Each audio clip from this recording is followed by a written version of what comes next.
Үзэгчтэй хүнд орой минь төргий. Тэгэхээр олоо телевизийн зочиндоо ярилцах цаг нэвтрүүлэг юм байна. Ээлж дугаар та хүнд өрөхөд бэлэн болоод байна. За бид энэ удаагийн дугаараар Баянзүрх дүүргийн иргэдийн төлөөлөгчтэй хурлын сонгуульд Монгол Ардын намаас 5 дугаар хороонд нэр дэвшигч Цэцэн Билгийн ганц бүхийг урьж оролцуулж байгаамаа. За танд одоо хөрөлцөөсөн талархсан илэрхийлье. Баярлалаа. Телевиз үзэгчтэй энэ орой амгалан айлтгая. Тэгэхээр ганц бүх гэдэг хүн хинбэ, тийм ээ? Яагаад дүүргийн хуралд нэр дэвших болов гэдээс үл яриад байна. За тэг. За би бол 1978 онд төрсэн. Одоо энэ жил 34 настай. Гэр бүл эхнэр 3 хүүхдийн хамт амьдардаг. За өмгөөлөгч одоо ийм залуу. За хуралд нэр дэвших болсон шалтгаан нь юу вэ гэвэл би одоо нас залуу бас ирж хүчтэй байх энэ цаг мөчтөө олон зүйлийг хийж бүтээе гэж сансан. Гэхдээ энэ хүмүүс дүүргийн хуралд эсвэл одоо ямар нэг орон нутгийн сонгуульд ч юм уу сонгуульд нэр дэвшиж байгаа хүмүүсийг их иргэдэх олон цогц харах юм л тухайлбал яг юу хийх гээд байгаа юм. Яах гэж нэр дэвшээд байгаа юм те. Эсвэл одоо зарим нь мөнгө идэж уух гээд байгаа юм. Мөнгө идэх боломж байдаг юм уу тэр дүүргч? Та бас өмнө 4 жил төлөөлөгчөөр ажилласан юм бэл.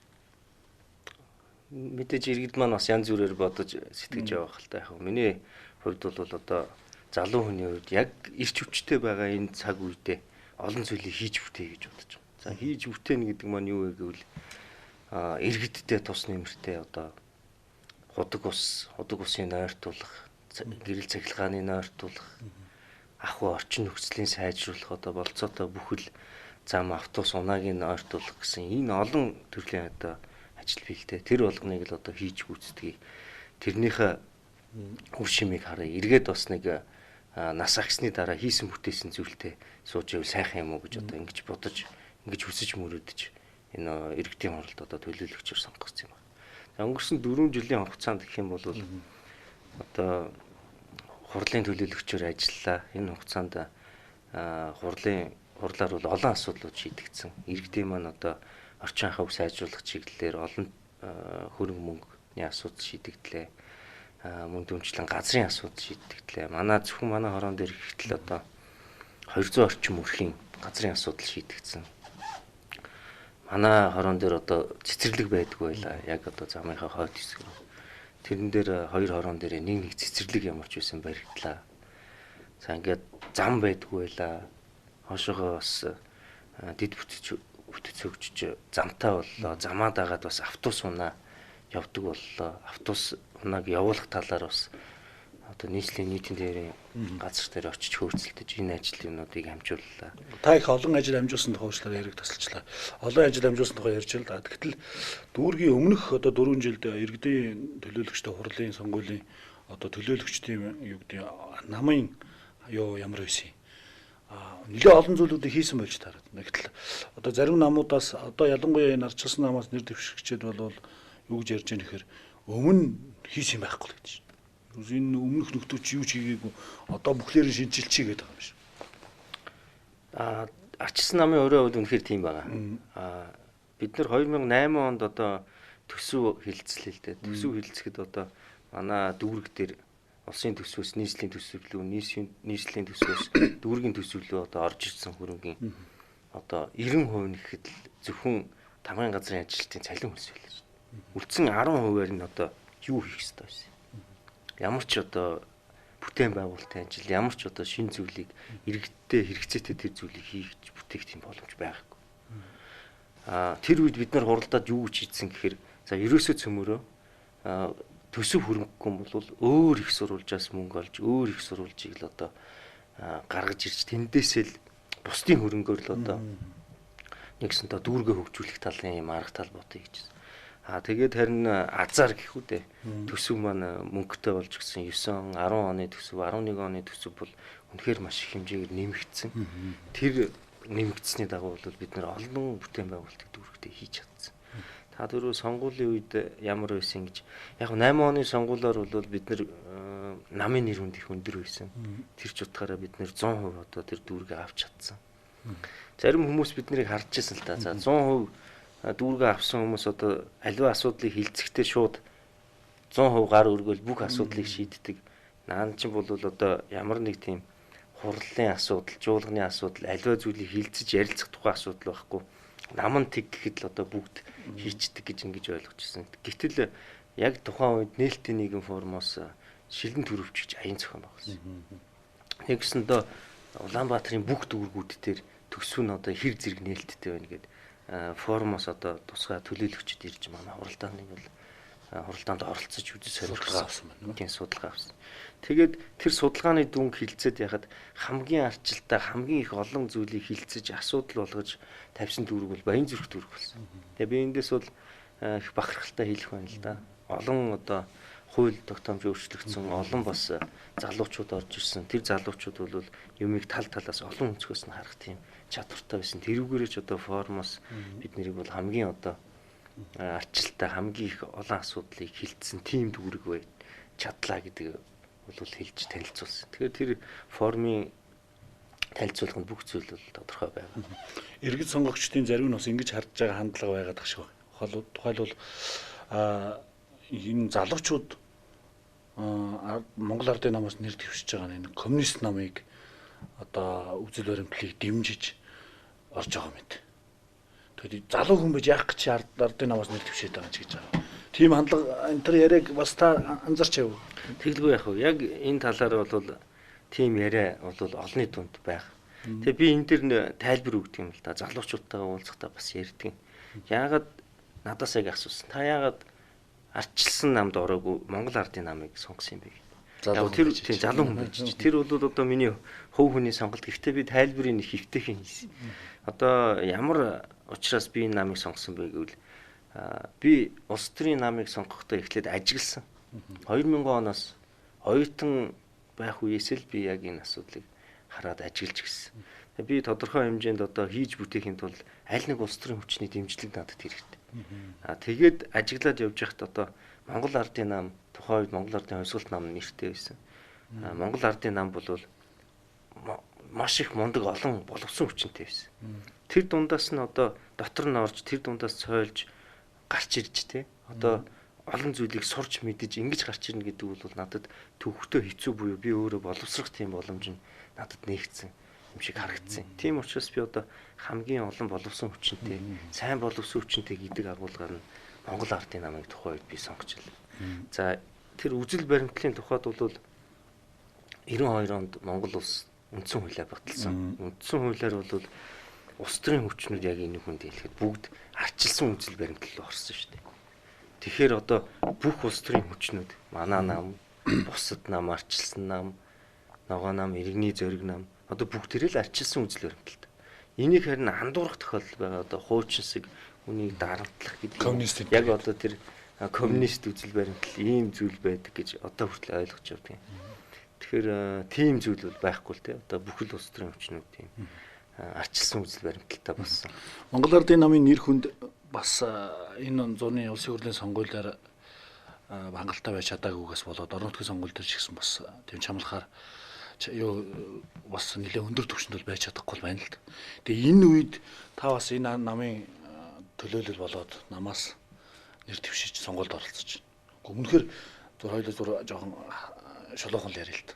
Сонгох боломж байна уу та харж гин үү гэж. Ингээд яваад байдаг бас зардал гаргаад байдаг иргэдтэй уулзаад байдаг. Сонгохдохгүй л яана бас. Тийм ээ тийм.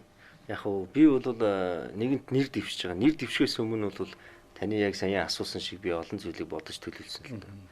За намын нэр хүнд юм уу яг энэ үед бол бид нэр дэвшиж байна. Тэгээд үнэхээр одоо ард түмэн бол арчилсан намын нэр хүнд нь сайн байна гэж ингэж олон хүмүүс ярьж хэлж байна. Тэгэхдээ биднэрт өөр боломж байхгүй. Өөр боломж байхгүй. Яагаад байхгүй гэхээр бид нэр залуучууд бид нэр арчилсан нам бай, Монгол Ардын нам бай, хувьсгалт нам бай, аль ч нам байсан бид нэр залуучууд зүгээр хийж бүтээе гэсэн энэ хүсэл эрмэлзлээрээ бид нэр орж байгаа. Дээрээс нь одоо намын нэр хүнд муу байна. Би одоо энэ жил дэвшихгүй гэх биш. Одоо бид нэр өөрсдөө байгаа. Миний түрүүний хэлсэн одоо хүнд хэцүү үед нь би тэрэн дээрээ оролцож би одоо өөрийгөө сорж арт түмэнтэйгээ уулзаж өшөө бас ямар зүйлийг хийх бүтээлэх хүсэлтэй байна. Хин одоо арт түмний төлөө явж чадхаар байна. Иргэдийнхаа төлөө явж чадхаар байна. Тэр болгоныг би харуулъя гэж бодож байна. Тэгээ би сонгогдох одоо сонгогдохгүйгээ бол үнэхээр мэдэхгүй, энэ бол ард түмний сонголт. Гэхдээ намайг бас дэмжиж саналаа өгөөсэй гэж миний одоо хийсэн бүтээсэн зүйл их байна. Өшөөч ихийг одоо хийж бүтээмээр байна. Тийм учраас иргэд маань бол намайг бас дэмжиж сонгоно байх гэдэгт бол итгэлтэй байна. Энэ дүүргийн төлөөлөгчөөр та бас ажиллаж исэн хүн ер нь иргэд дүүргийн иргэд ялангуяа дүүргийн төлөөлөгчөөс их олон зүйлийг хүсдэг юм шиг санагдаад байна. Гэхдээ энд нэг юм бариад өгөө, тэнд нэг худаг байгуулад өгөөч, энд нэг хүүхдийн тоглоомын алба. Гэхдээ яг үнэндээ зүгээр танаас бас хуульчийн хувьд асуугаад байгаа. Эрх зүйн орчны хүрээнд эсвэл одоо төсөв санхүүгийн боломжийн хувьд дүүргийн иргэдийн төлөөлөгч, иргэдийн хүсэж байгаачлан тэр олон ажлуудыг хийж хэрэгжүүлэх боломж байдаг юм. Сайхан асуулт байна л да. За энэ бол одоо миний өнгөрсөн 4 жилд болоод одоо ирэх 4 жилд миний одоо бодож төлөвлөд байгаа зүйл бол яг энэ дотор орсон таны саяхан асуултын дотор. За эрх зүйн орчны хүрээнд бол үнэхээр биднэрт аливаа асуудлыг шийдэх тийм боломж байдаг. Өөрийнхөө нутаг дэвсгэр дээр тогтоол шийдвэр гарах одоо тийм журмаар иргэдийнхээ асуудлуудыг шийдэж болно. Хамгаалтанд авахар газар нутаг юм уу? Эсвэл одоо энэ газар нутгийг ийм зориултаар ашигламаар байна. Эсвэл одоо иргэдээ ийм зүйлийг одоо хийж өгмөр байна. Одоо манай тэр тогтоол гэдэг зүйл бол манай нутаг дэвсгэр дээр хэрэгжих хэрэгцсэн байх таахгүй. Тэгэхээр бид нэр эрх зүйн хувьд бол тийм боломж байсан. Төсөв санхүүгийн хувьд бол 8 оноос хойш жилдээ нэмэгдээд биднэрт олон боломжууд нээгдэж бид нар тэрийг л ашиглаж одоо олон зүйлийг хийж бүтээсэн тийм өнгөрсөн 4 жил байла. Одоо бидний одоо давуу тал юу вэ гэвэл орон нутгийн төсвийг өөрөө захиран зарцуулах ийм хэмжээнд одоо боломж нь бүрдэж эхэлж байна. Тийм учраас бид нар иргэд маань юу хүсэж байна? Тэр хүссэн зүйлийг нь тэр төсвөөрөө захиран зарцуулъя. Тэр төсвөөрөө хэрэглэе гэдэг ийм боломжууд нь биднэрт одоо нээгдэж эхэллээ. Өмнө нь бол улсын төсөв, тэгээд аймгийн нийслэлийн төсөв, нийслэлээс дүүргүүдийн төсөв гэдэг ингээд хаваадлаад өгчдөг л. Тэгээд тэрийг тийм юмд баг зарцуулах гэх нь болгүй. Өөр юм зарцуулъя гэхээр боломжууд нь биднэрт өгөхгүй байсан. Одоо бол тийм боломж нээгдэж байна. Тэгэхээр бол дүүргийн иргэдийн хүсэж байгаа юу хийлгэмээр вэ, яамаар вэ гэдэг зүйл бол бүгд биелэх тийм боломж бүрдээ. Яг энэ үед л одоо мэрэгчлээ одоо хүний төлөө сайн гүйж чаддаг, хүний төлөө ажиллаж чаддаг, хүнийг гэж чаддаг тийм хүмүүс нь сонгогдож чадах юм бол дүүргийн иргэд маань одоо эрх ашигаа хамгаалуулах тийм боломж. Гэхдээ энэ та сая хүний төлөө гүйдэг гэж хэллээ. Яг таны хувьд жишээлбэл одоо яаж гүйх юм? Ахаад нэг асуулт байгаа. Тэр нь үгүй энэ эрх мэдэл, эд хөрөнгө, нэр алдар дурлаж амбицлж гэдэг юм залуучууд. Тэгээд одоо юу гэдэг сонгуул болоо магадгүй танд ихтгэл үзүүллээ гэж бодоо иргэд. Маргааш нь та нөгөө гүүн гэж хэлсэн хүмүүс маань иргэдээ танихгүй болчдөг. Ийм хандлага их байна шүүмжлэгдээд байгаа. Яриад байгаа юм шүү дээ. Тийм ээ тийм. Тэгэх юм биш үү? Өмнөх 4 жил миний ажлын тайлан байдгийн. За тэгээ он сар өдөртөгөө тэдэн сарын тэдний өдөр тийм үйл ажиллагаанд оролцлоо, иргэдэд төлөөлж ингэж орлоо. Иргэдэд ийм ашигтай зүйлийг хийлээ. Зүгээр жишээгээр хэлэхэд яг төсөв жоохон хомс байх үед Чекичэн Монголд айлчлах болохгүй. Чекичэн Монголд айлчлахаар Чекичэн бол хүмүүнлэгийн ажил хийдэг хүн юм байна. Кино зэрэгцээ. Тэгээд тэр үеэр бас танилтал найз нөхдийнхөө дэмжлэгтэйгээр Чекичэныг өөрийнхөө 2 хорон дээр одоо нин ядуу өрхүүдэд нэг иж бүрэн тавилгатай гэр 2 тонн гурил будаа бүр 5 дугаар хорон дээр би Чекичэний нэртэй худгийн хүртэл бариулж чадсан баг. Энэ жоохон хөөцөлдгөө л хэрэгтэй байсан. Тэгээд бас жаалжуул найз нөхдийн тусламж хэрэгтэй байсан. Ингээд би энэ ажлыг бол ямар ч үсэн зохион байгуулж чадсан. Чекичэн зөвхөн Баян зүрх дүүрэгт Монгол улсад хэрэгтэй. Улаанбаатар хотын Баян зүрх дүүргийн 5-22 дугаар хорон дээр л миний 2 хорон дээр л одоо ирж айлчлаад иргэдтэй уулзаад буйныхаа үйлийг хийчихэд ингээд явсан л да. Тэгээд энэс өшөө олон бас ажлууд би иргэд маань хэрвээ хүсэж байгаа юм бол миний мэйл хаяг би одоо танилцуулгаараа тарааж яваа. Тэндээс шууд миний мэдээллүүдийг авч болно. Би мэйлэр бүх одоо хийсэн ажлуудынхаа тайлангуудыг бол өгөх тийм боломж байна. Сүүлийн асуулт. Монгол Улсын намаас нэр дэвшиж байгаа залуучууд дүүрэгтэй багаараа ямар одоо мөрөх хөтөлбөрийг барьж орж байгаа юм бэ? Энэ удаагийн сонгуулийн онцлогтой болж байна. Нийслэл бас ихэнх нь ардчсан намынх байна. Гэтэл нийслэл дүүрэг хоёрын хоорондын ойлголцол ажил хэргийн холбоо бас хэр байх бол таны төсөөлж байгаа. Магадгүй ардын намынхаа дүүрэгт олох боллоо гэвэл нийслэлд ойлголцохгүй гэх юм зүйл гарах юм шиг байгаа гэж л одоо санаа зовоод байна л да. Эрх зүйн орчмоос ямар байдаг юм дээр. За хоёулаа яг саяны жишээн дээр ярилцъя. Нийслэлд бол одоо арчилсан нам ирэх барьж байна. Дүүрэгт одоо Монгол ардын нам ямар ч байсан гараад ирлээ гэж бодоход яг ажил иргэн уялдаа холбооны хувьд бас тийм асуудлууд үүсэх боломжтой. Тийм боломжтой гэсэн чинь биднэрт одоо нөгөө төсөв гэдэг зүйл маань дүүргийн төсөв өөрсөнд нь ороод ирэхээр бид нэр тэр төсвөрөө иргэдтэй хэрэгцээтэй тэр зүйлийг хийх боломж нь.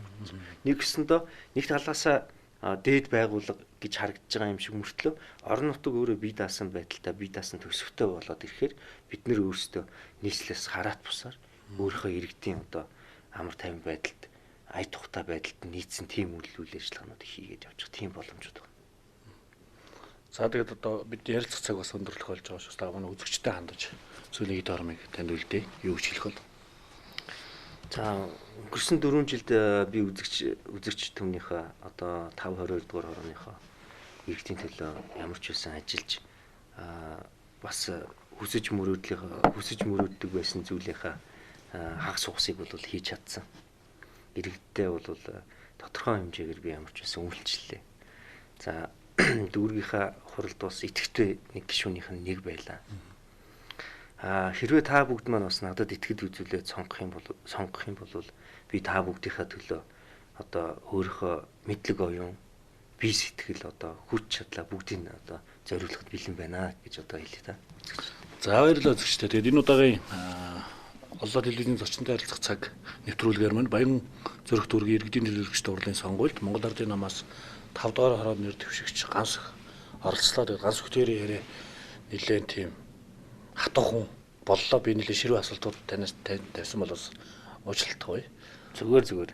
Энэ бол мэдээж хүн болгоны сонирхчихсэн тийм асуулт байсан болов уу гэж бодож байна. За ингээд таны ажилд бас өндөр амжилт хүсье. За баярлалаа.